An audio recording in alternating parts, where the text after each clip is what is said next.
guys, welcome to SheKnowsArsenal. My name is Jessica. I'm your host. You can follow me on Twitter at JacinioTweets and at SheKnowsArsenal. Welcome, guys. I'm like fresh from the gym, so like if I'm glistening, that's why. I'm like, you're shiny. No, but here we are. It's silly season. It's time. Every single year, I'm always pretty much disappointed by the transfer window, but I still get excited every single time. And so now that the season has ended, we can get all invested in transfers. And yeah, I'm here for it. There's already 50 of you guys here in the chat box and watching the show. So make sure that you guys get involved. Just a reminder that this will be pretty much a semi-daily show unless something happens and I can't come on. Like, I will try to do something every single day, updating you guys and giving you guys my opinions on the current Arsenal rumors. I know a lot of people do these shows. Tom does a really good one in the morning from the Gunnar Talk. Harry Sidney does a good one. But make sure you guys join me because you guys know I always have like my strong opinions and stuff like that. But there's tons of really good Arsenal content that's going to be coming your way from my channel and on other, Arsenal content creators' channels. So yeah, just make sure you guys support. It should be a big summer window. For Arsenal. We say that every time, but like it should be a big one, right? And so there's actually some breaking news that just came out maybe a couple minutes ago regarding Gabriel Jesus and his transfer to Arsenal. So we're going to talk about that. And we're also going to talk about this little situation here on the Premier League website. Apparently, Eddie Nketiah has the number 14. And so like, what does that mean?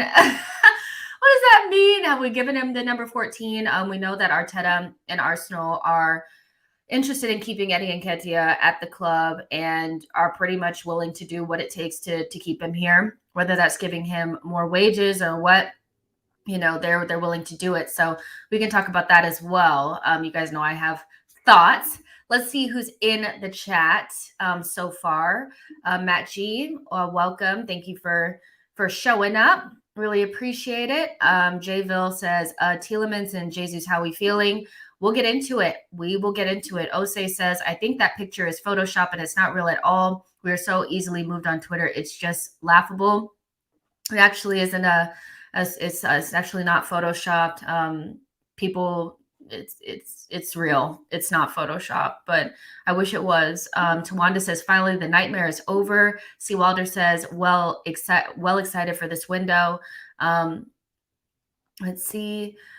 Liam says, what's the Jesus news? Okay, so let's go ahead and get into it. So we all know that Gabriel Jesus is somebody that Arsenal are really interested in signing this summer.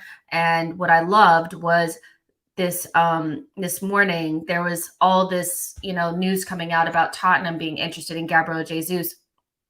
And of course, it's just really quick. Osei, the reason why we know it's not fake is because a lot of people went onto the website and looked at it with their own eyes. Like, that's how we know it's not fake. It's on there. So yeah, on the mobile version of the Premier League website. Anyways, so Gabriel Jesus is somebody that Arsenal are really interested in. And this morning, there was all this like kind of hoopla about Tottenham being interested in Gabriel Jesus, and maybe he'd be more interested in going there because of Champions League. And of course, during this transfer window, that's how it's going to be. It's going to be everybody that we're interested in, Tottenham's going to be interested in as well. And they're going to be in a better position to get them because they have Champions League. But the difference between like most times where players are more interested in being at a club because of Champions League and this particular situation is that what we know from Gabriel Jesus' agent is that what he's more concerned about is the project and whether or not he's going to be the main guy. He wants to be the main guy. He wants to start all the time. He wants to be the star, of the project. And so going to Tottenham, although they have Champions League, doesn't really align with what Gabriel Jesus really wants. And he wants to make sure that he also is in the Brazilian national team squad for the World Cup. So when all this stuff was coming out about Tottenham being interested, I'm sure that they had some interest in him, but ultimately I'm not super worried about it because I know that what we can offer aligns more with what he wants. And so I'm not surprised to kind of hear that this is coming from Gligobo, which is a Brazilian publication that's been tracking the Gabriel Jesus transfer. Basically, they've reported that Arsenal's failure to qualify for Champions League did not affect the deal. The deal will be done due to the player's desire and the relationship with Edu. So that's big. The relationship with Edu is a big pushing, like a big point of pushing this deal for Gabriel Jesus. And also, this is coming from Raisa Simplicico. I cannot say her last name, but Gabriel Jesus's representatives are in England negotiating his exit from Manchester City. He wants his future sorted as soon as possible. So this is the type of deal that may go through quickly because, they want things done quickly, which is nice because if we're willing to do what's necessary to get him, it'll go through. Gabriel Jesus' staff want to speed up the future of the striker as soon as possible. Entrepreneurs, I don't know what that means. I guess that's his camp are already in England, as Andre Hernan already said, to listen and present proposal and discuss the best way out for the number 9. And in the last 10 minutes, Globo also reported that Gabriel Jesus is close to completing his move to Arsenal. The player's agents have arrived in Manchester to complete the deal next week. So this could be our first transfer of the window. And so, of course, coming from the Brazilian media, you have to take everything with it might take a little bit longer for the English media to really start reporting it as something substantial, especially from the likes of David Ornstein and Chris Wheatley. They don't press go until they get Arsenal's permission to do so. But I don't think this is really in doubt. I do think that this will be our first transfer and Gabriel Jesus will be an Arsenal player because it just, this is the wrong one. Sorry. This is the wrong tag. But yeah, he's somebody that I think that they're really interested in getting over the line. So how are you guys feeling about the Gabriel Jesus situation? I mean, I know a lot of Arsenal fans, when they first heard the news about us being interested in Gabriel Jesus were not happy. They weren't happy. So has your mind changed? Have you come around to the potential signing? Do you think that this is somebody that can up the levels? Because I think with Arsenal being in a situation where we're not getting Champions League, it is important to bring in players that can play at a Champions League level and have been there and done it before, have the type of experience that we need, but are also young enough to be a part of the project for some years to come. And I think Arsenal are also looking for players that are coming towards the end of their contract so that we can get lower fees for them. So that's where somebody like Tielemans would come in. At a normal market value, we probably wouldn't be able to talk to these players. But since they're running down their deals, it might be a little bit easier to get done. Miles says, don't think he can be our first choice striker, but he's a good player overall. King says, Jesus won't come. Let's focus on Tielemans. Why won't he come? I actually think Jesus is an easier deal to do than Tielemans. Why won't he come? I don't understand. All the reports are saying the complete opposite. Tony says, I think Tim Stillman said it on AVP. Players, especially players aiming for World Cup squads, will want their moves resolved quickly and make their early team camps and hit the season running. That makes a lot of sense. Dev M says Jesus would be a good signing. He doesn't necessarily raise the ceiling of the team, but he raises the floor of the team. Let's see. Liam says, I swear he's only 25 as well. He's pre-prime. Like, he's not even in his prime yet. So it's kind of like, this would be a perfect time. Like, I don't think we'll be in the market for players that are like in their like 27, 28, 29. It'll be more 25, 26 coming into their prime kind of players that also have more experience. Tawanda says Jesus wants to be a first-team player. How Pep treats him by playing midfielders over him in this striker role. Let's see. Jayville says, love it. Huge signing considering his ability to finish, versatility as a striker and right wing. We need players with experience who are fluid in multiple positions. King says, Jesus won the title and we're not Champions League. That's why you feel like he won't come. All the reports are kind of saying the opposite. Again, it's for Jesus. It's not about sitting on, City's bench behind their new players in Holland. He wants to make sure that he makes the World Cup squad. He's worked with Arteta before. He's very close with Edu. He also wants to stay in England. We can offer him the wages that he wants, and he can also be a star at Arsenal. So there's a lot of things going in our favor. The whole, we're not in Champions League and he just won the title. I mean, things are more important to players like playing time and their importance to the squad. That's what's more important to him. If the reports were saying that Champions League is what he really wants, then of course we wouldn't be able to get him. But his agent literally said what he wants is to be the number one player on the team, and they want the project to be something that's positive. So yeah. Lucas says, Jess, apparently DCL is second choice if Eddie won't sign. We will talk about that. I will star that comment. Ify says, I like Jesus. So do I. And I'm 100% sure he'll deliver at Arsenal, but I would be disappointed if he is the only forward we get. I agree with that. I don't think he'll be the only forward that we get, but I would be disappointed if that's all we did, because we need something else as well. What I'll say about Gabriel Jesus is that he instantly ups the level of this team.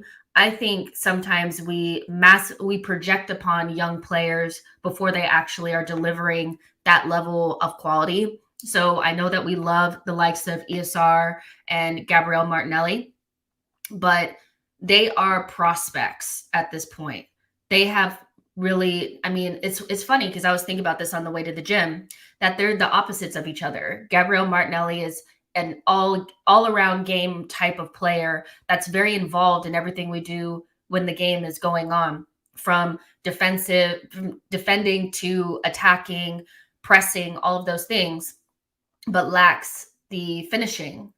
ESR kind of goes throughout games, but will give you the finishing ability, because he has so many goals this season. Like, his finishing is massively improved. So they're the opposite of each other, but really what we need in those forward positions is somebody who does both.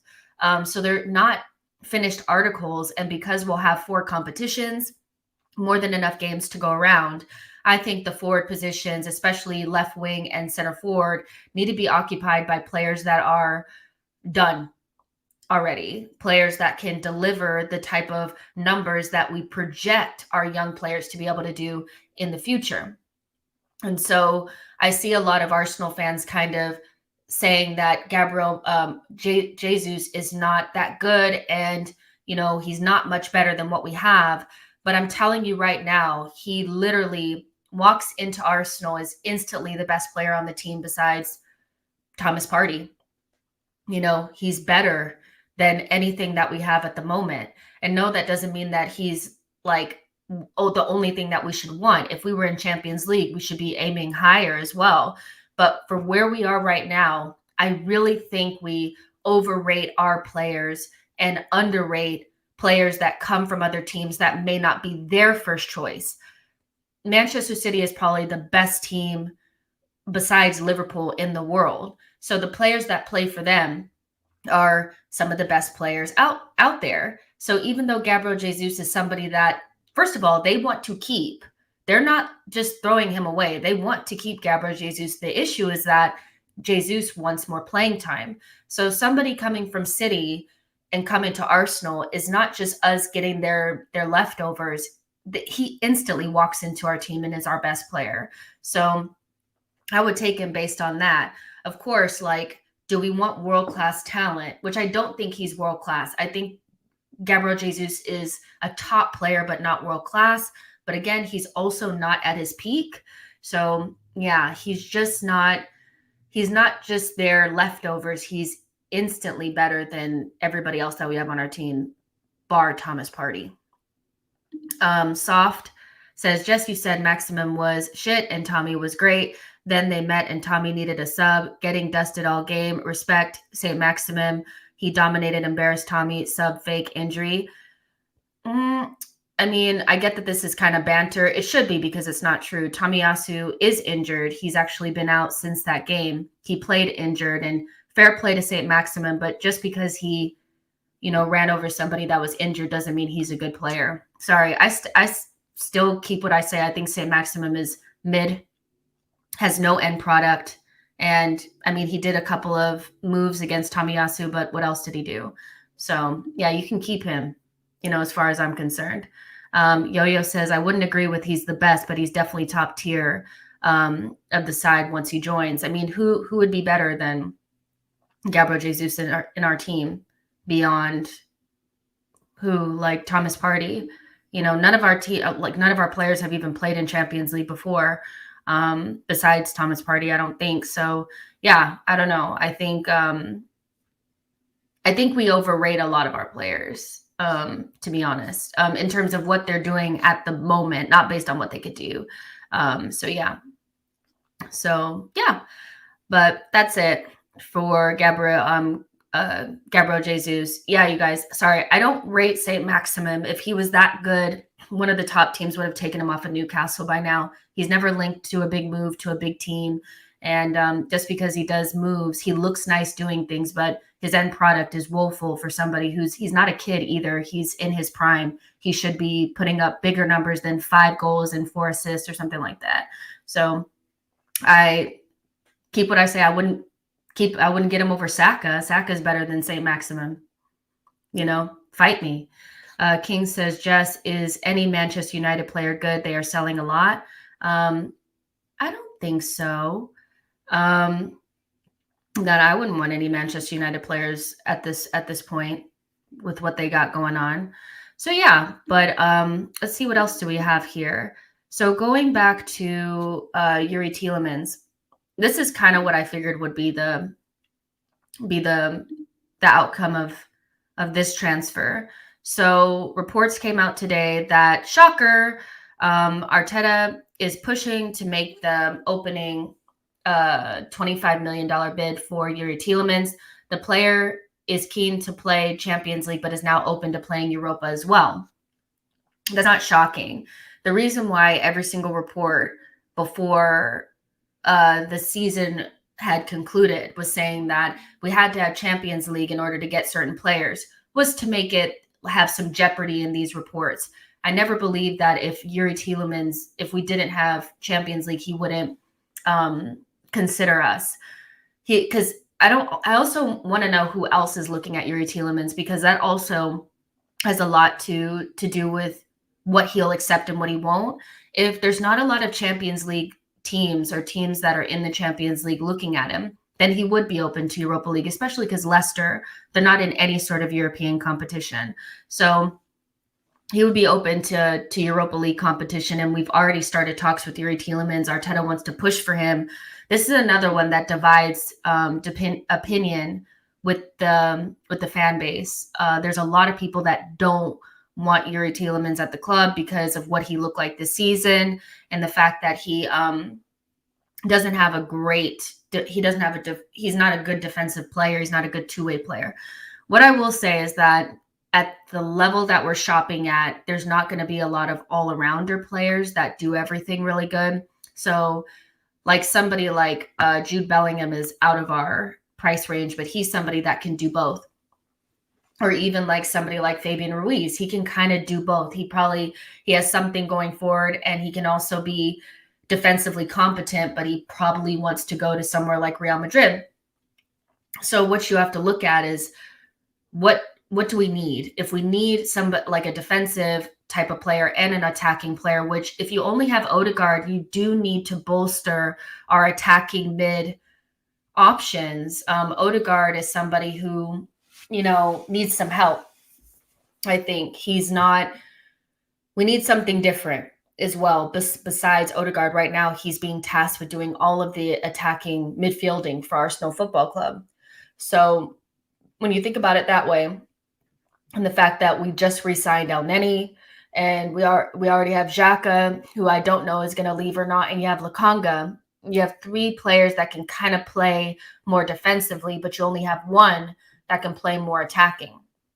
So if you have to choose one or the other, are you going to buy another central defensive midfielder, or are you going to make sure that you get somebody else that can help you with the creative part in midfield with Odegaard? And so I think that this is kind of what this is. It's a good opportunity at about 25 million to bring in a player that, again, walks straight into our starting lineup. I know that like he didn't look good for Leicester this season, but like nobody looked good for Leicester. And you can't just look at somebody in their worst season with their whole entire team failing and a bunch of injury issues where he's playing out of position and just say he's a crap player. We did go through this on one of the earlier like daily news segments that I did. And even though he's not a defensive midfielder, when he has a more defensive player behind him, he's just fine. So I think when you have to like choose one or the other, do I get somebody who's more defensive or do I get somebody more offensive? You think about what you already have. And I wouldn't be surprised if Arteta was like, well, I kind of have El Neni and Xhaka and Lokonga and Thomas Partey already. I need another attacking midfielder, somebody who, when they get into the final third and they get up the pitch, they don't get a nosebleed. And right now we have too many players that play at the base of midfield that don't give us any sort of goals or assists from midfield. So for me, for 25 million, even going up to like 35 million, for me, this is a good signing, especially when you look at the market and you're kind of like, could we bring in, could we even get a Tchouaméni? Probably not. Could we get a Jude Bellingham? Probably not. So you kind of have a pick and choose at this point. Let's see. Matt says it's Gnabry, which we don't need. He improves us and it's a bargain. Well worth getting if we can. Rahat says no good CDM. Willow says Tielemans is not the best out there, but it will improve Arsenal a lot if he joins. I think that that's going to be a true statement for a lot of our signings. They're not the best out there, but they will improve Arsenal a lot. That's kind of the area that we're shopping in, especially because we missed out on Champions League.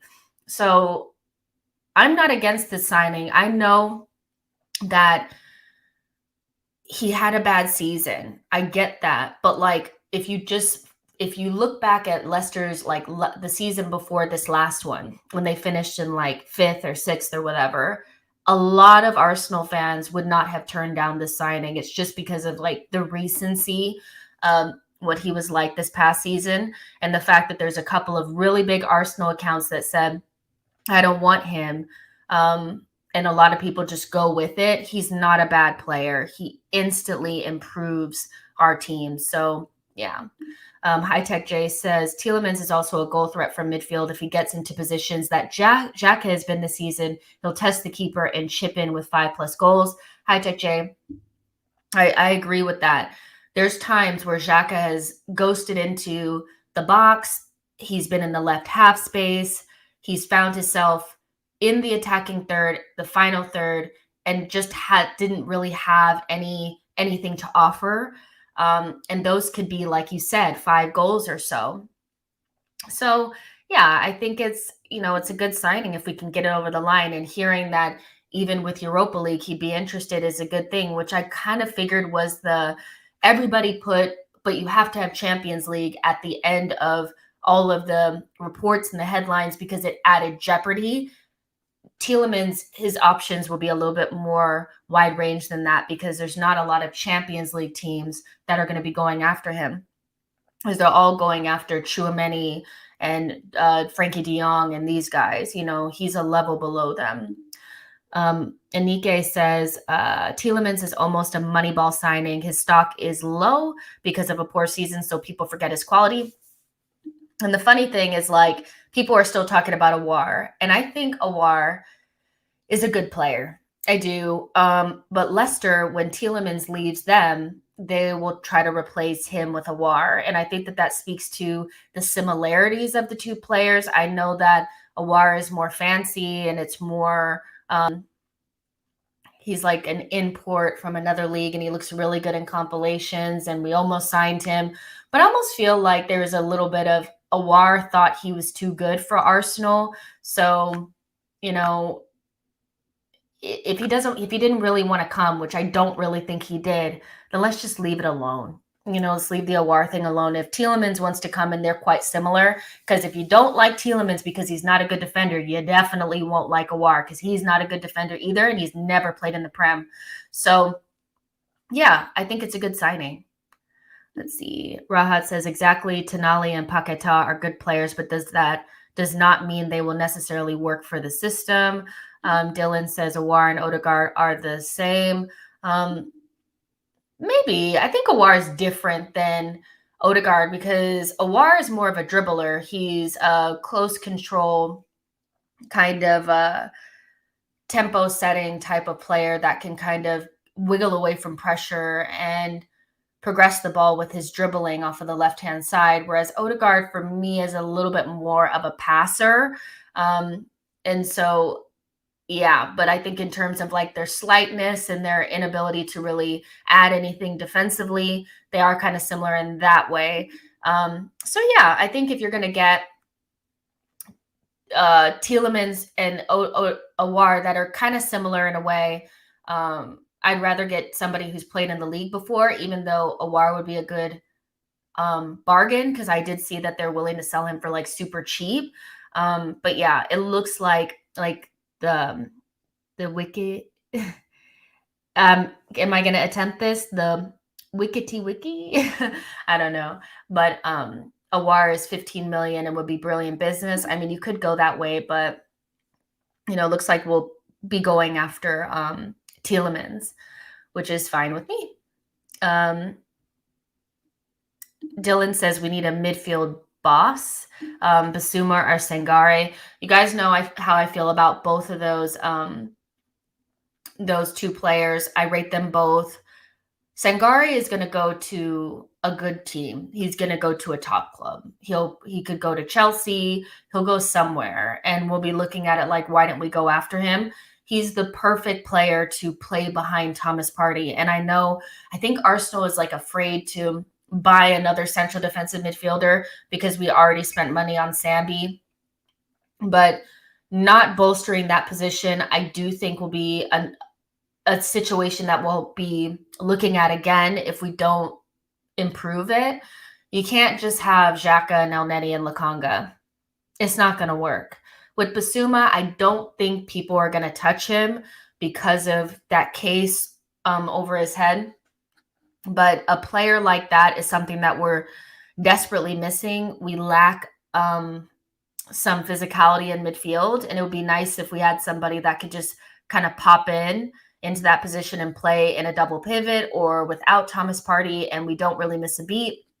But it doesn't look like we're going to go in that direction. So, who knows? And maybe if Xhaka were to go, we would look at it, but I don't know where Xhaka is going. I don't know who would want Xhaka at this point. No offense to him. Lucas says Sangare is not technically good enough to direct replacement for Partey.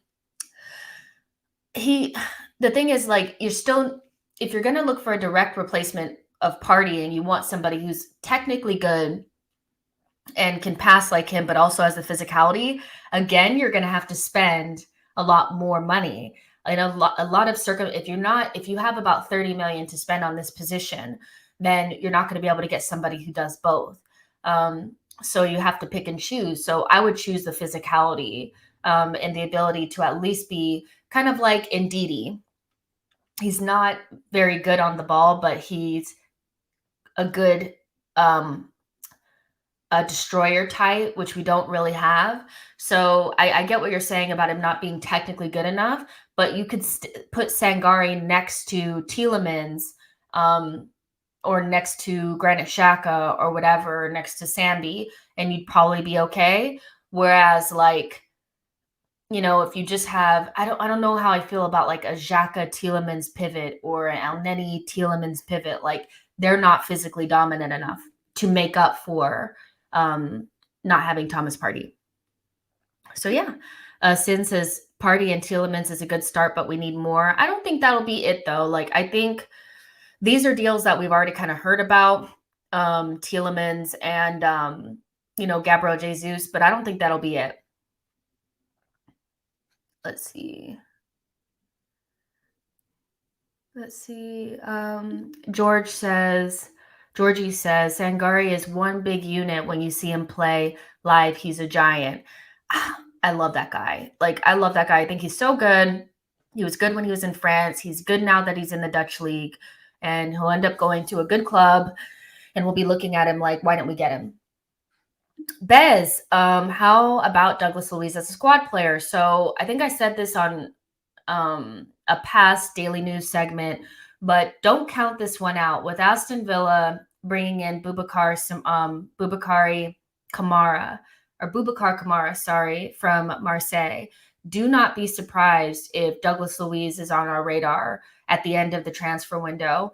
If we chuck 20 million, because I don't think he ever signed a new deal. You guys can correct me if I'm wrong, but I don't think he ever signed a new deal at Aston Villa. So if they're bringing in Boubacar Kamara, who, if he comes in to Aston Villa, he will be starting for them, then that says to me that they might be looking to move Douglas Luiz on. We have connections to Douglas Luiz. I also think he might be a Kia client. Do not be surprised if we chuck 20 million to Aston Villa and say, we'll take him off your hands. We know Arteta really likes him as well because of their Man City ties and all that kind of stuff. Do not count that out. I also saw that Fabrizio Romano said we were not in talks with Douglas Luiz yet. So him as a backup central defensive midfielder wouldn't kill me because he has Premier League experience. And like, if Thomas Partey were to go down, I could see Douglas Luiz and Tielemans being just fine in midfield because they played in the Premier League before. But yeah, Yo-Yo says, why renew El Neni and sign more backup by starters in competition? Well, Sangari wouldn't be just a backup. Like, he'd be good enough to start. The issue is that we buy backups that aren't good enough to start. When I say somebody who's playing behind Thomas Partey, if you spend 30 million on Sangari, he could be a starter. He wouldn't start over Thomas Partey, but we wouldn't be freaking out if he was brought in. The same thing with like a Douglas Luiz type. He's not really a backup, somebody who needs time and is kind of young or whatever. He could just step in, if that makes sense. So yeah, I don't necessarily feel like that would be buying backup. It's still competition for places. They can still, start over Thomas Partey, even though Thomas Partey would be a starter. We know that. Lucas has a question. Do you think we will sign someone from the free agent market? I don't know who, because it looks like Florian Grillitsch is going somewhere else. Boubacar Kamara is already going to Aston Villa. I cannot see us signing Dybala. So, yeah, I'm not sure, but I would like us to look at it, because it looks like there's a good free market out there right now. All right, so there is 274 of you guys in here. Like the video, subscribe to the channel, and let's keep it moving. Also, let me know who you guys are liking, who you guys are not liking. Get in the chat box, let me know. Tony says, some games we need a double pivot, some games we need a left 8. We need a squad that can cover both. I like the way you think. I do think that that's a really good point, and maybe that's why you have somebody like Xhaka who can play the double pivot, and then you add Tielemans so you could do the advanced 8. So that covers those bases. And then if Xhaka leaves, maybe you look at somebody like a Douglas Luiz to do that job that Xhaka is doing, because we do need more physical players. And I know that people are saying that Xhaka is our physical presence, but I don't actually think he helps us in terms of athleticism. He gets more stuck in than other players, but ultimately you still have to kind of play a more reserved way of play because he can't get back and he can't run. So there you go. High Tech J says, if we get Jesus and Tielemans in early, I'm excited for next season. I think that's an important part about the whole window is it's not just about who we bring in. It's about how quickly we can bring them in. I do think being slow in the market last season cost us that first game against Brentford. And that's the difference between top 4 right there and being in 5th. So yeah, I do think that getting players in quickly is important. All right, so let's see. Tammy, So I wanted to talk about Tammy as well, just really quick because there's been some news about him. Arsenal has been put off by the Abraham transfer, and Italian super agent Roberto De Fantil says, although Tammy Abraham is a Roma player, the club's sporting director confirmed to me that the deal finalized with Chelsea last summer means that the striker is effectively on loan for 2 years before a mandatory fee has to be paid. Therefore, given the legalities, if Arsenal were to make a formal approach, they must do so to both Roma and Chelsea, and this is putting Arsenal off for obvious reasons.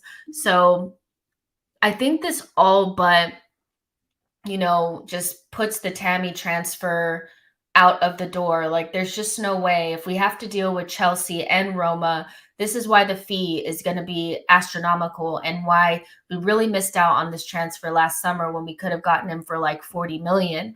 That is the cost of having players like Lacazette in your team for 4 or 5 years when you could have gotten rid of them. If we were going to get rid of Lacazette for peanuts, we might as well have done it a year or so before. So we're like, Lacazette is leaving this season. We didn't really get a lot from him. Like, actually, let me not say that, because there was a period of time where Lacazette was playing well, but he petered out. And so not being able to address striker this summer prior really hurt us, I think.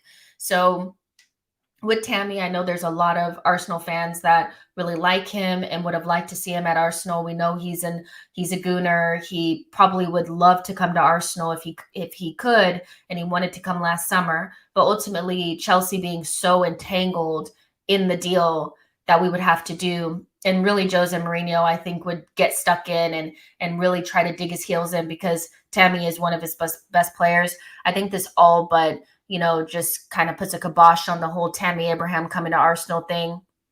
I know, for one, I was put off by the 60 million plus prices that were being, thrown around. And although I think Tammy is doing an excellent job in Serie A, I don't think we'll be able to touch him. Yo-Yo says, never forget the club rejected an offer from Roma for Laka. Yo-Yo, I'll never forget it. I talked about that for months, that it just irritated me that Roma offered us 15 million for Lacazette the summer prior, and we said we want to keep him so we can keep his value. And keeping his value essentially just meant letting him go for free 2 seasons later and not getting anything for him and not getting many goals either. So the club made a huge mistake doing that, and had we had taken that offer and let Lacazette go to Roma, then we probably could have gotten Tammy Abraham last summer. And say what you will about Abraham and whether or not he'll be a world-class elite level striker, but we've seen what the difference of having Eddie Nketiah in the team versus Lacazette. We just needed a competent striker. We just needed somebody that could have scored 4, 5, 6 goals towards the end of the season. And so the club was dumb, and keeping this wanting to hold on to players' value and then ending up selling them for less is kind of a trademark thing of Adu and this group of the transfer group right now. It's not smart. Just let them go when offer comes. They're not good. Tony says, Abraham is a missed chance. I would come back after a down year. Lucas says, looks like DCL is the only traditional 9. If not him, we will go for more forwards. Matt says, Gabriel Jesus is not a great goal scorer. Tammy is a much better finisher. Is he? Check Gabriel Jesus's goal scoring, metrics for Man City over the last 4 years. He scores a lot more goals than people would give him credit for.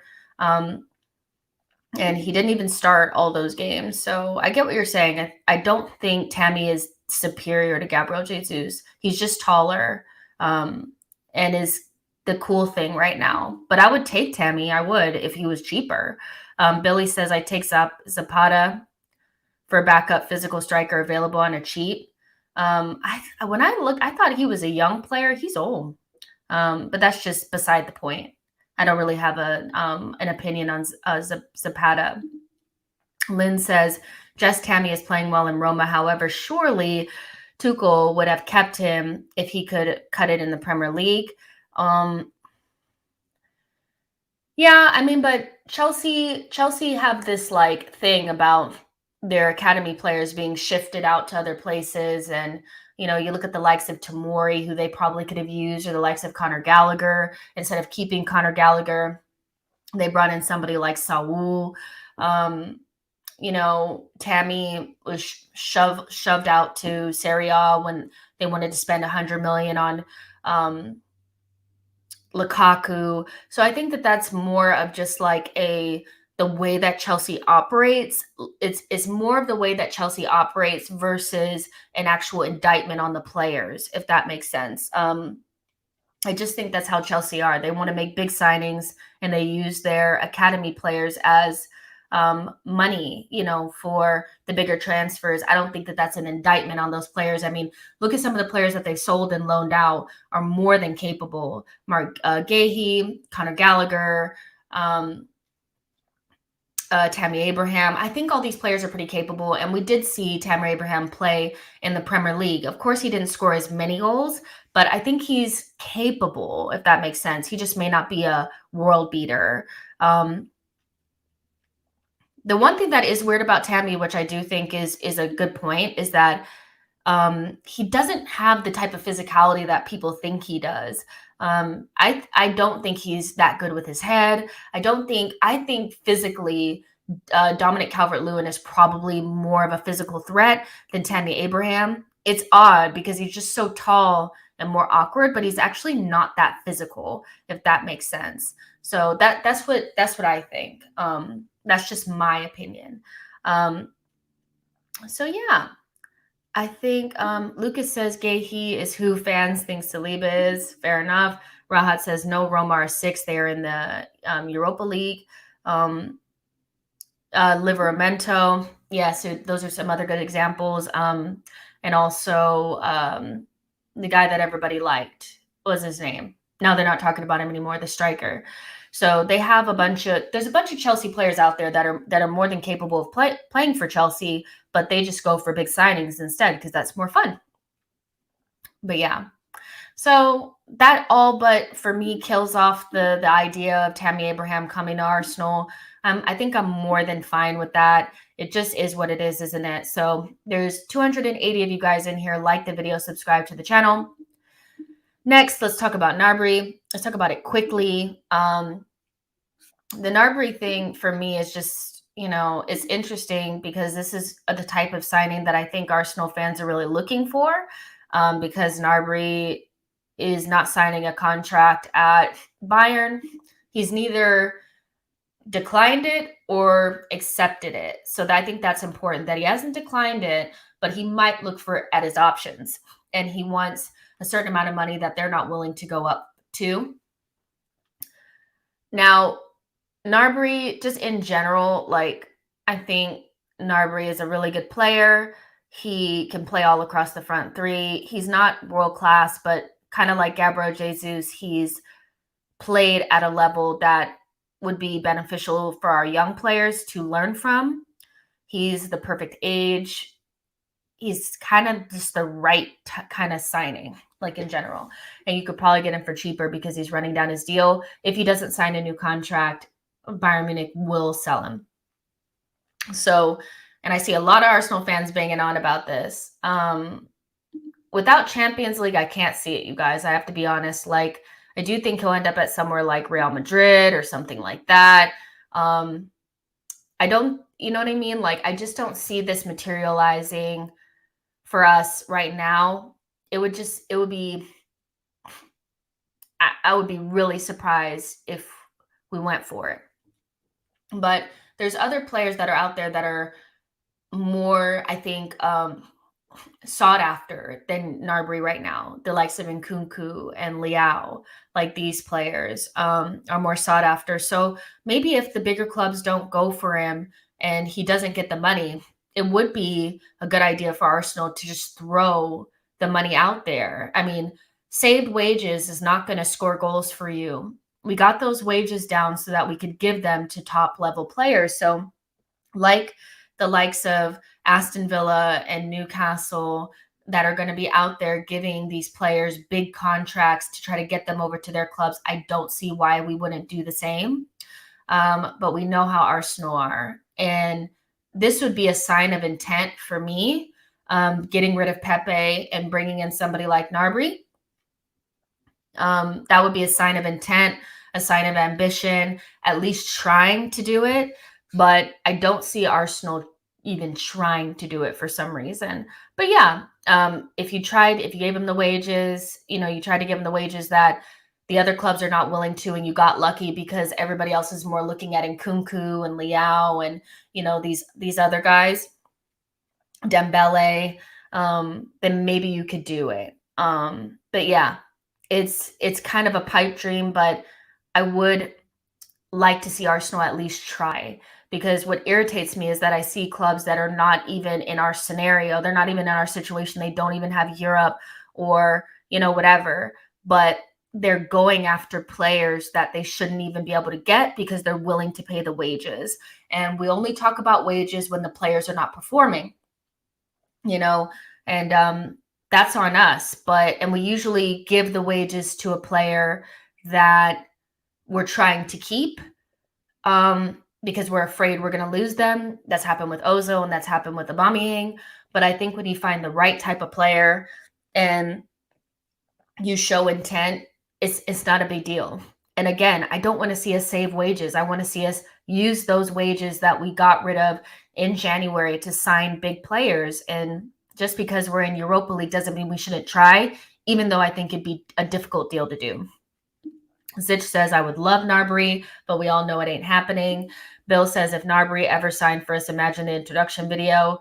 Jayville says, more nostalgia. Don't think he comes if he's sold. Think he's a team like Madrid goes in for him. I can see that as well.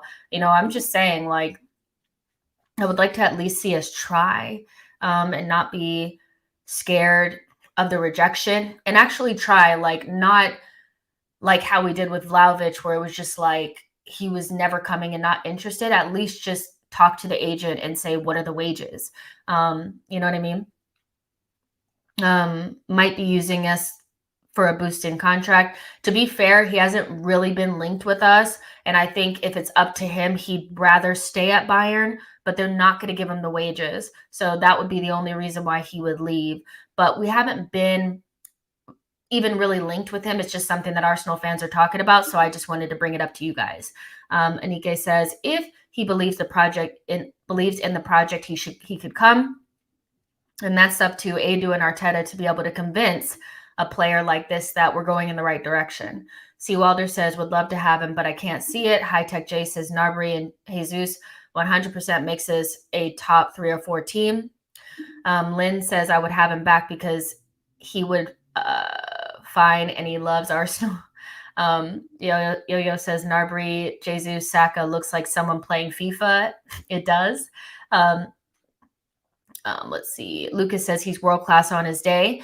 Yeah, I would say that. I mean, he's an excellent player. He's better than anything that we have. And he would up the levels. Lionide says, why talk about Gnabry when Nkunku is available? Because we'll never be able to get Nkunku, and not with the amount that it would cost to get him. You're going to have to pay at least 75 million. That's what Leipzig said. So at least with Gnabry, you could probably get him for 45 because he's running his deal down.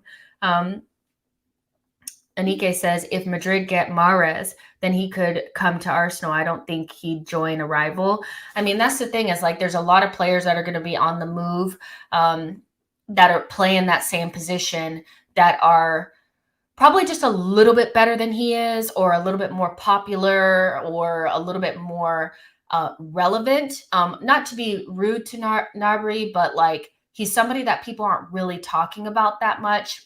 So if there was ever an opportunity, it would be now. But also there's other players that we're probably interested in that are more in our range, if that's what you want to say, but they have to be goal scorers. And that's my issue with, the whole not getting a left winger. I think those two positions, striker and left wing, need to be occupied by experienced players that can add the goals. I think right now for ESR and Martinelli, it's just a little bit too soon for us to rely upon them for a full season to get those goals. So, yeah.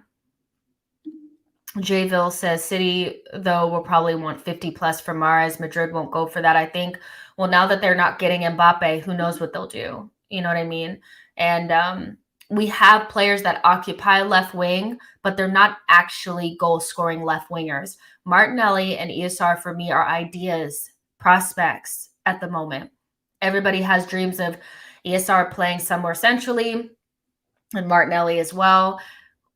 We need another goal scorer in that front line. Like, as far as I'm concerned, when the season starts, I would prefer to see two more experienced goal scorers in the left wing and the striker position, and then Saka starting. Because for me, he's the only one that's established himself this season as somebody that should be a starter. And that's not to say that they're not good players. It's just we overburden them and have too many kids trying to hold us up. So Martinelli doesn't have the goals in him right now. So that's kind of where I am with that. So you guys can fight me. It's fine. I'm okay with that. Make sure you guys are liking the video and subscribing to the channel.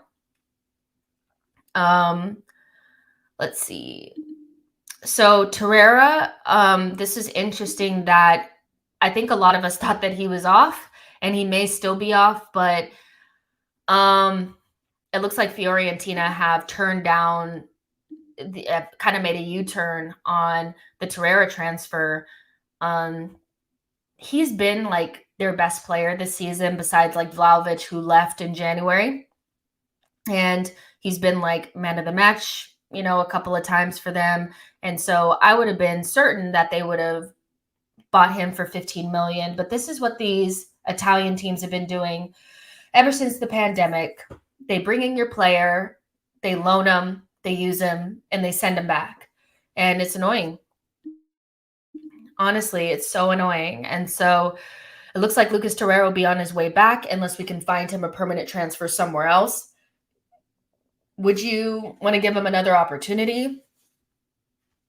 Sorry, there's a lot of Arsenal fans that are, not a lot, but I've seen some Arsenal fans suggest that because we're so weak in midfield that we should give him another chance.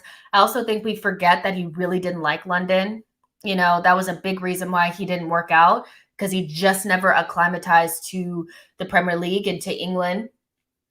So I have a hard time believing that that's changed now, but it really does irritate me that these Serie A teams are just want to loan your players constantly. And they got Vlahovic money.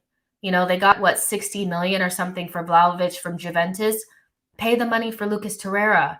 But they've kind of rejected the transfer, and will probably come with some weak ass bid of 10 million at the end of because that's what they'll also do, is because they know you're not desperate to sell, but they want to sell. They'll send them back to you. And then at the end of the transfer window, they'll try to give you 10 million or something cheaper, or offer a loan with an option to buy, because they know you really want them to go.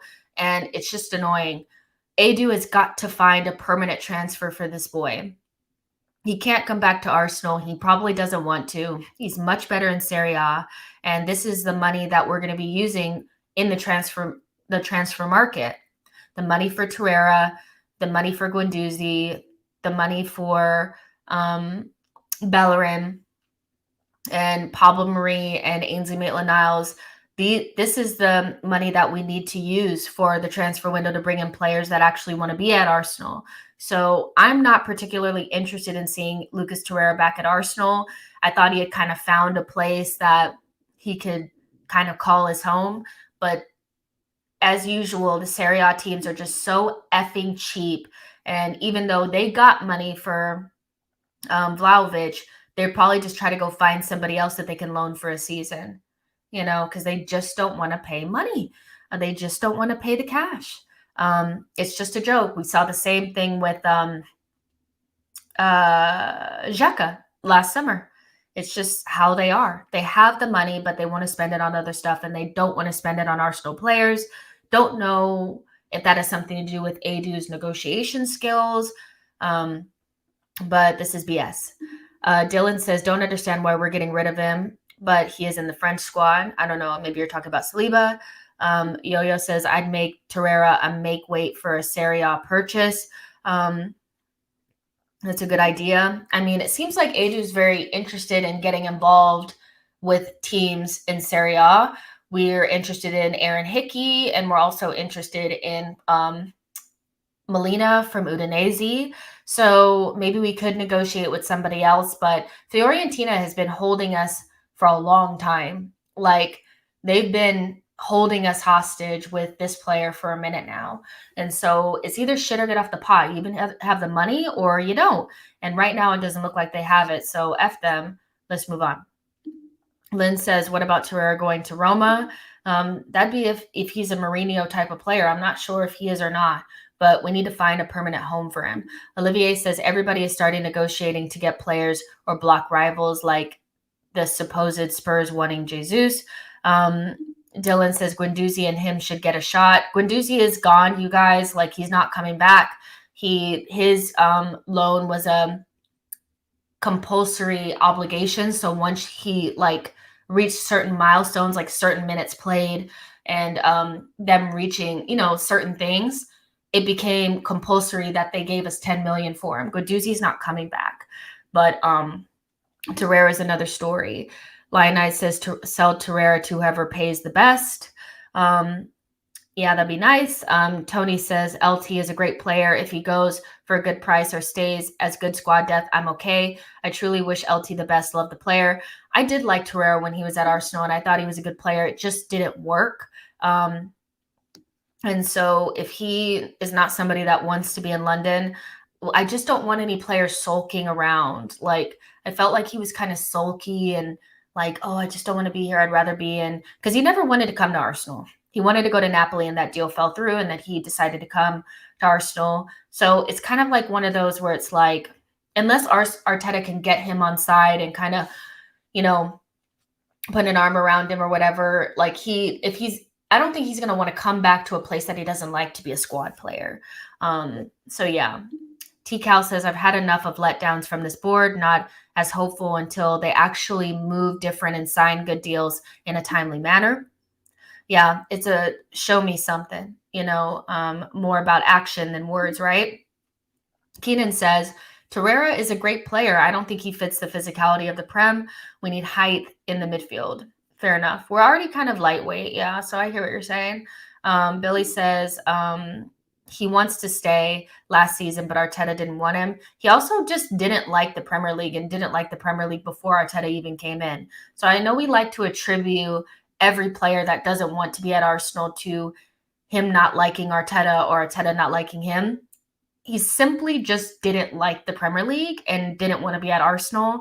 And Arteta also didn't see him as a part of his plan. So every single player that doesn't want to be at Arsenal is not because they don't like Arteta or Arteta shoved him out the door. He wasn't working before Arteta even came in.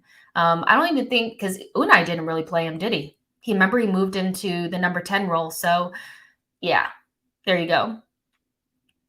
So yeah, Torreira, here we go again. Torreira's not being bought, but we'll see what happens. They may come back in for him later, but with a lower bid as they usually do. But this is Edu's job. He needs to get it done. And so last but not least, Arsene is finally going to get the statue that he's always deserved. This is a long time coming. I just wanted to touch on this kind of quickly, that he's deserved this for a while, and it's about time that he has something. There needs to be a stand for him. There needs to be a statue for him. There needs to be a lot of stuff for him. He's done a lot for Arsenal. He's the reason why a lot of players still even want to come to Arsenal. I respect Arsene. I do think he took too long to leave, but it was a complicated situation. And so this is more than overdue, and I cannot wait to get to the Emirates and see the statue of Arsene Wenger. I can't wait to see it. Let's see. see. Edo says the Emirates should be named after him.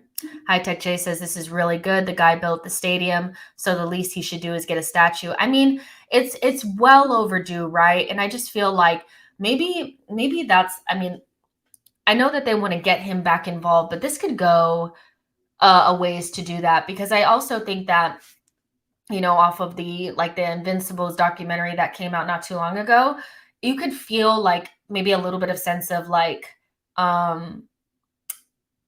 you know, not anger, but disappointment, and maybe a little bit of like, damn, like they didn't really, respect what I did for the club. And we'll never know what happened. We'll never know the ins and outs of what really happened during his time, especially in those latter years when things got really difficult. But make no mistake about it, regardless of how it ended, regardless of anything, this man deserves a statue and probably a stand. So I do really like this idea, and I'm glad that it's going to go ahead. I'm glad it's going to happen. The Eddie 1401 says Wenger needs a statue and a stand. I agree. Dylan says AMM was doing well in midfield until Xhaka returned from injury, and he was told he would need to find game time elsewhere. I'm not sure that that's exactly how things happen. We remember Ainsley Maitland-Niles basically forced his way out by outing the club on Instagram. So I think it was also mutual that Ainsley Maitland-Niles just didn't want to be at Arsenal anymore. He forced multiple loans. It's because he wanted to do something else. So, I mean, it takes two to tangle. It's not always just, the club just shoved people out and kicked them on to the curb. A lot of these players just didn't want to be at Arsenal. It didn't have anything to do with anything, but they just wanted more playing time, or they don't see themselves as a part of this project. It is what it is. I don't think Ainsley is anybody to really cry over, because I think that it's just a stick to beat Arteta with, to be honest. Ain't nobody crying over Ainsley Maitland-Niles. Like, you know what I mean? Keenan says, Wenger did so much with very little money, resources, and backing. Nobody could have done what he did during the Sir Alex Ferguson era. I agree. I agree. I think he did a lot with a little. Tony says, I think it's past due for Arsene Wenger to come back, statue, and name the stadium after him. Will we name it the Wenger Stadium? I think a stand is probably better. Billy says Wenger 100% deserves a statue. Olivia says, except Wenger liked Highbury better. A lot of us liked Highbury better. Arsenio says, it's plain and clear to see that Wenger ran the whole club by himself, from the team to the finances, transferred boardroom meetings, etc. Look at us now being mismanaged. It's so obvious. I mean, he was basically holding everything together. And, when you're trying to do a lot of things at once, it could be really stressful. And so I think he was somebody that felt like he was the only person who could do it. That was a little bit of his own arrogance, but equally he did a good job while he did it. And so after he left, they tried to go in a completely different direction. Ivan Gazidis and Raul and Sven Mislintat doing some sort of okay, we have the coach, and then we have the transfers, and then we have the recruitment, and this kind of thing. But that also didn't work. It was too much of a hard shift from one thing to another. And so many things fell through the cracks. And I think Arsenal needs something a little bit more somewhere in the middle, where you have a manager that has say on the transfers and all that kind of stuff. But it's not so much like what we had under Unai, where they don't have any say on anything, and you have all these different departments fighting. Because Raul and Sven Mislintat did not get along. They both wanted power, and Unai had zero power, and that didn't work. So, Arsene was doing a lot. A lot. Lucas says the Emirates is cursed. The stadium only saw mediocrity. I don't know if it's cursed. I just think, we just haven't been good there. Tony says sponsor Banter Stadium. I know, right? So yeah, it would be nice, but I really do like this idea, and I think it's well overdue, and I'm happy about it. So you guys, if you want to go ahead and drop some questions, I'd love that. Before we get out of here, let's do some questions. Transfers, Arsene, my opinions on whatever. You want to scream and yell at me, whatever. Let's do some questions and just some general chit chat. I'm down. And while you guys put the questions in, I will drink some water.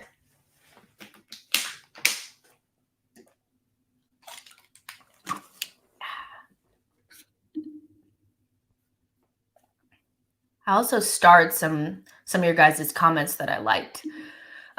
Lucas says, Jess, apparently DCL is second choice if Eddie doesn't sign. I think that makes a lot of sense in general.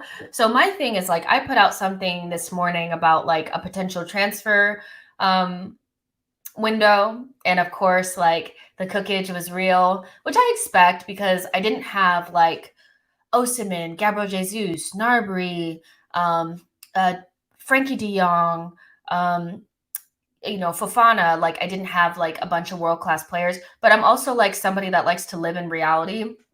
And I'm not under any illusion that Arsenal is a team that can attract all world-class players and also spend 300 million without selling players and all this kind of stuff. So for me, it was more like a little bit of what I want and a little bit of what I think is going to happen based on our circumstances and players that we've been linked to, not necessarily players that I love. And Nketiah, I showed this earlier, and of course, like it was just, oh, well, it's not real. It's not this and it's not that. But regardless to what you think about the Eddie Nketiah situation, it's very clear that Arteta wants to keep him. And Eddie wants like basically the same wages as the other top players at our club that are getting paid. So like 100 and something grand a week and guaranteed playing time. He'll never be the number 9 at Arsenal. I don't think so, but maybe a backup. But my worry about this whole Eddie Nketiah thing is just, is this just a flash in the pan? Is this just kind of some really recent form and he could not get into the team until Lacazette fell ill. And Lacazette had been bad for a couple of months and Eddie still wasn't getting any looks. So the idea that like him and El Neni are just getting these new contracts for me doesn't sit well because I think it's based on a very small sample size and these are players that were really out in the cold until recently. But with Eddie, it's like, is this just some recent form? Because, players that are playing for moves and contracts are much different than players that are not. We know that. It's just the name of the game. When you're looking for a move or looking for a contract or a pay raise, you play out of your skin. So I do worry about like if we go into the Europa League and Eddie Nketiah is the starting striker for that competition, how many goals are we going to get? I think your backup striker has to guarantee you a certain amount of goals. And I'm not sure that Eddie really gives us that. That being said, if you keep Eddie Nketiah and you don't spend money on, say, somebody like a DCL as another, like a backup striker, a different looking striker than somebody like a Gabriel Jesus, then I would expect you to go big in another department. Then I would expect another midfielder. If you have to buy 2 strikers, then I expect only 1 midfielder because we have so much more to do. But if you keep Eddie and you bring in Gabriel Jesus, then I expect you to go big somewhere else. And that's where a midfielder would need to come in. But yeah, I kind of get it, but at the same time, I do worry about the Eddie thing. And if this is not just recency bias talking, even though there's a lot of people that feel like he's much better and he's changed and he's much better than he was before. I just don't agree. I think we're looking dumb, to be honest. But that's just me because I just don't think he's that good enough. I don't. And I'd like that backup striker to be somebody who's physically imposing, really fast, athletic. And so even though I don't think DCL is like a world beater, I do think he has more about him in that regard. But to each his own. John says, do you think it's better to buy a left back and right back or one player that's good in both? I spoke about this morning on Twitter. I think we need both because it's inevitable that Tierney and Tomiyasu's injuries will overlap. And so if you have somebody like Aaron Hickey that can play on both sides, which I think is beneficial, if Tomiyasu and Tierney both get injured at the same time, then what? Then you're stuck with Cedric or Tavares. And I think what we've seen from both of those players this season, especially in regards to Cedric, they are not good enough. We're going to be playing in 4 competitions, so you cannot play Tierney and Tomiyasu into the ground. And so I'd prefer to have 2 starting level fullbacks backing up Tierney and Tomiyasu. And so my choice for that would be, bring in Aaron Hickey. He can play on the left and on the right, just in case something happens. And somebody like Molina from Udinese. I watched Molina play full matches, so I'm not just talking off of compilations here. But he's different than Tomiyasu because he plays kind of like that inside-outside role. He can go outside or in. He's very good technically on the ball. And where Cedric gets into the final third and just kicks it over the bar with his toe, he got lucky yesterday, you guys. Like, he's basically like not good. But Molina puts those in the back of the net. He's one of the for an up and coming right back. He's one of the best in the final third in terms of being able to finish chances, and he's good in the box. And so I would look at those 2 players, and I would like to see Arsenal invest in options for fullbacks that are different than what we have, because Aaron Hickey is different than Tierney and Molina is different than Tomiyasu, but they're good enough to start. I think that's a good investment in Arsenal's season. So that's what I would do. Amira says, to be fair, Eddie, he backed himself and he said he needed a run of games. He's been here long enough, but when was he given a proper chance? He's actually outperformed his XG this season. I think we forget that Eddie was starting games over Lacazette, not this season, but the season prior. I remember going to the Emirates when we were playing against Newcastle. We beat them 4-0. Eddie Nketiah started that game. When he came back from Leeds, he had chances. He really did, and he wasn't impressive. So I do think there's a little bit of a narrative here that Eddie's never really gotten a chance and he's never really gotten a run of games. He just hasn't really done much with it. But he's always scored goals when he's played in the lower levels. And I think Paul made a really good observation that he's always played well and scored goals when we created chances. And maybe his lack of goals in the Premier League has come from Arsenal's inability to create good chances. We know Eddie, although he's improved on this, is somewhat of a poacher. So if you don't create chances, he's not going to score goals because he's not the type of striker that can create for himself. So I do think that there is something there. I do think we over-index or we kind of overplay this idea that we haven't really seen Eddie play in any sort of runs of games. He was starting over Lacazette a season prior. But if he gets the chances, he usually scores goals. So, it is what it is. Yo-Yo asks, Wenger's floor was Europa League qualification while being knocked out by Atletico. 4 years later, 5th without Europa or Europe is deemed success. Do you still defend the owners? Why do you still defend the owners? I don't. I've never said that the owners were good or anything like that. The only thing that I've ever defended about the owners is that they've never spent any money. They may not have spent their own money. They may have allowed Arsenal to take money out of the club to pay for transfers. But the idea that they've never spent money is a joke. We've just spent poorly. I never backed the owners or defended them. And actually on this channel, when George and Souls were saying that the Cronkies had turned a leaf and they become good owners overnight, I actually pushed back on that and said that, one, I think you have to think holistically about ticket prices going up, the fact that We haven't really been competitive in a long time. And just overall, like, there's a long way for them to go to turn the narrative around. I don't defend the owners at all. So if you guys can find a clip where I said that the Cronkies were good owners or something like that, fair enough. But I've never really backed them, and I've never defended them. And it really does start from them. You know, it really does. Now, will I report on things? And also, like, I will talk about the owners without just saying Cronky out.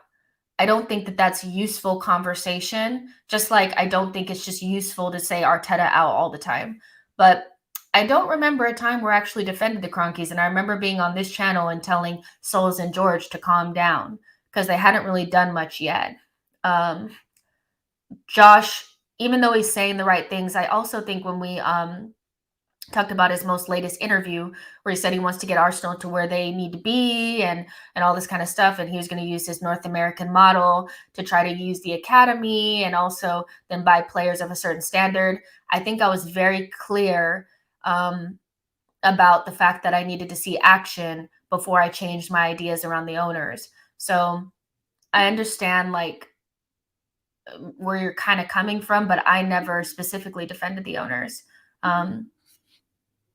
Nah, like I never did.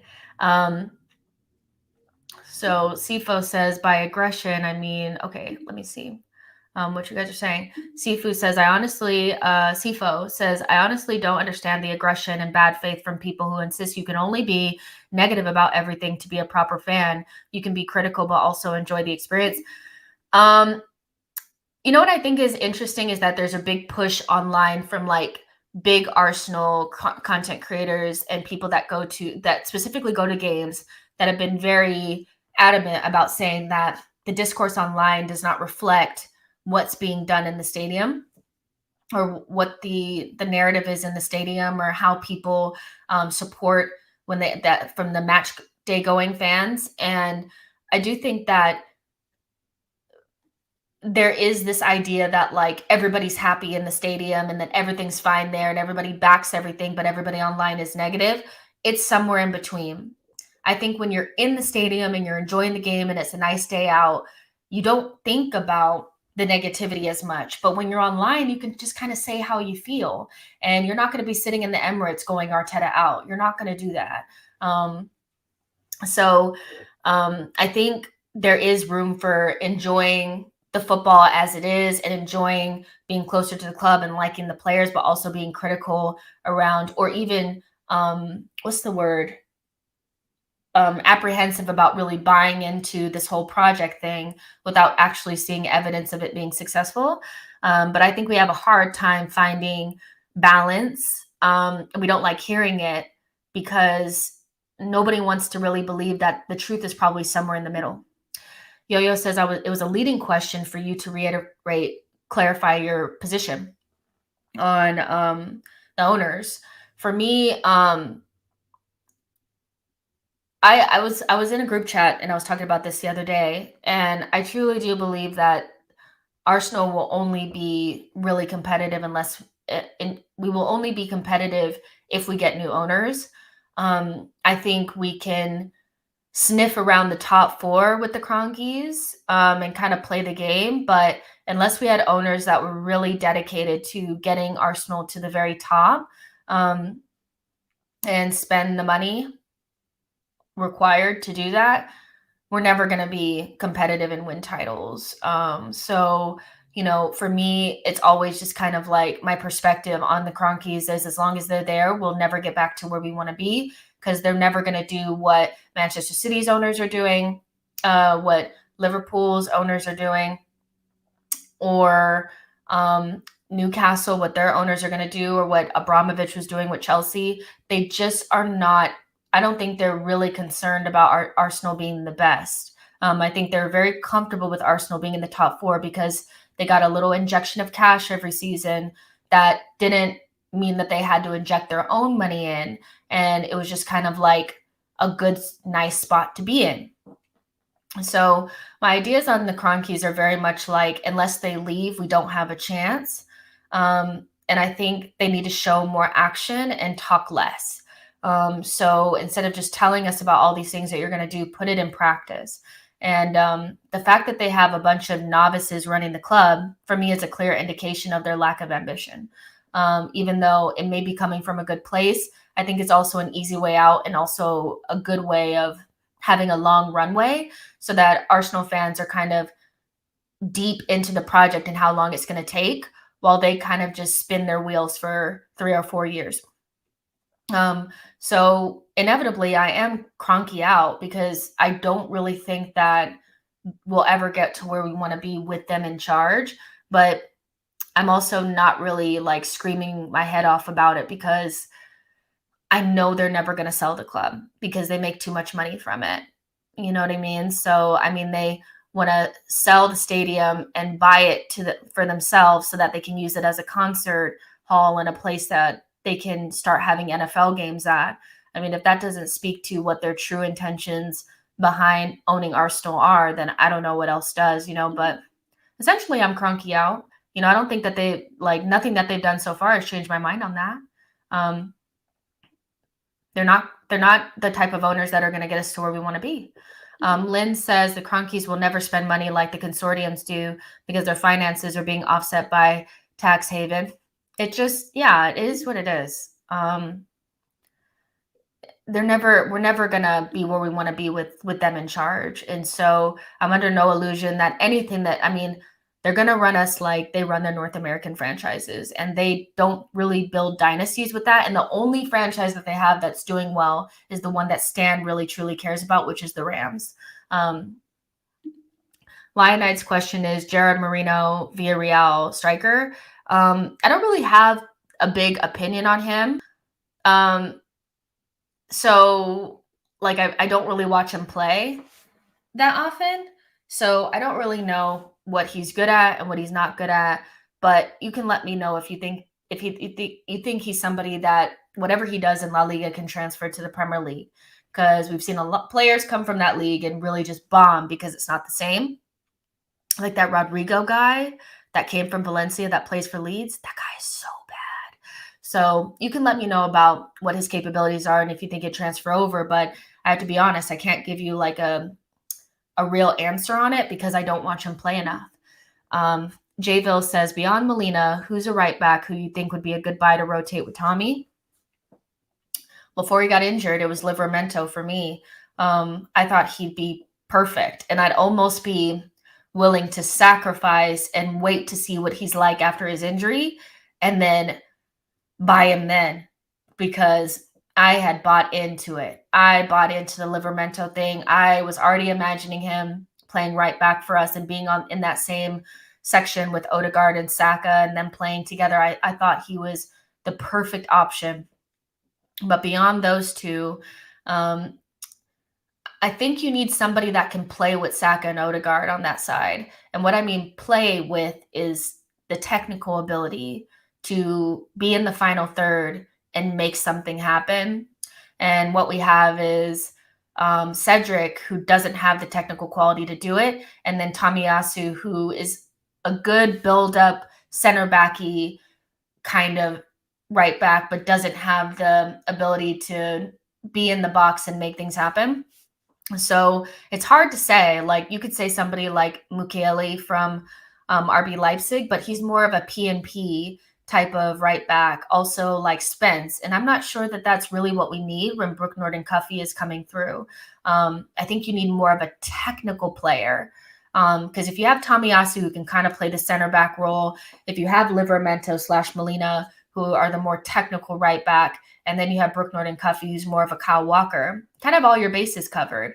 So yeah, beyond Molina, it'd probably be Livramento, but you'd have to see what he's like after that injury, which may be nothing, Diego Rossi, I love him. You guys know he used to play for LAFC, but no, not for Arsenal. So yeah, let's see. Lynn says, I think the problem is that most shows online are reasonably balanced. However, you get one or two shows that are negativity the whole time is having a knock-on effect to the good shows. I think there's a loud minority that, and then also rivals like to see Arsenal fans be negative about Arsenal. So you get double the views. You get the Arsenal fans that are really negative and like that kind of hyperbolic stuff. And then you have the rivals that compound it. And then that makes it the most watchable or the most watched stuff online. But I do think that most Arsenal content creators that I look at, the Highbury Squad being one, Tom for the Gunner Talk, the Chronicles of a Gunner with Harry, Arsenal Vision, everybody's pretty like calm and chill. Like, you know, it's just the loud minority is real loud. They're real loud. Amira asks, anyone you take from Burnley now that they're relegated, one player from a 3 relegated teams? From Burnley, Tarkovsky as a backup left back, left-sided center back, maybe on a free. That's it. That's probably it from them. From Watford, Emmanuel Dennis. But I think, isn't he already in talks with West Ham, I think? But Emmanuel Dennis is a really good player. Too good for Watford. Definitely should leave. And from Norwich, it's a really hard one because they're shit. Nobody from Norwich. But Emmanuel Dennis from Watford and maybe Tarkovsky from Burnley on a free. So yeah, Dwight McNeil maybe, or Cornet. Yeah, he's a good player. I wonder if he'll leave because he probably is like, this is not what I signed up for. Also like a workhorse. He might be like, what did I do? Tony C, BNC is getting big hype. Cedric will be a hard sell. I would challenge BNC to take Cedric's spot and get Hickey for a double cover. Come back in January if it doesn't work. Fair enough. I think that that's a good point. I do think Brooke Norton-Cuffy should enjoy the opportunity to just be on loan and just grow at his own rate without the pressure of trying to save Arsenal if something happens with Tomiyasu, but I hear that. All right, guys, that's going to be it. Make sure you guys like the video, subscribe to the channel. There's still about 250 you guys in here. Thank you guys for joining. I really appreciate it. Again, we'll try to come here every single day to give you guys the news. It seems like you guys kind of like this time, so maybe I'll keep this time. It's morning for me, but kind of like early after or early evening for you guys. So if you're overseas, so I'll try to keep this this time and every day just kind of give you guys the headlines and give you guys my thoughts, give you guys an opportunity to ask questions and that kind of stuff. Me and George, Souls, and Harry have agreed to do a revisit on our predictions from the beginning of the season. So we'll come back with that as well. And that will be kind of just like a wrap up for the season. And you guys can also cook us for our predictions because I'm sure most of them are wrong.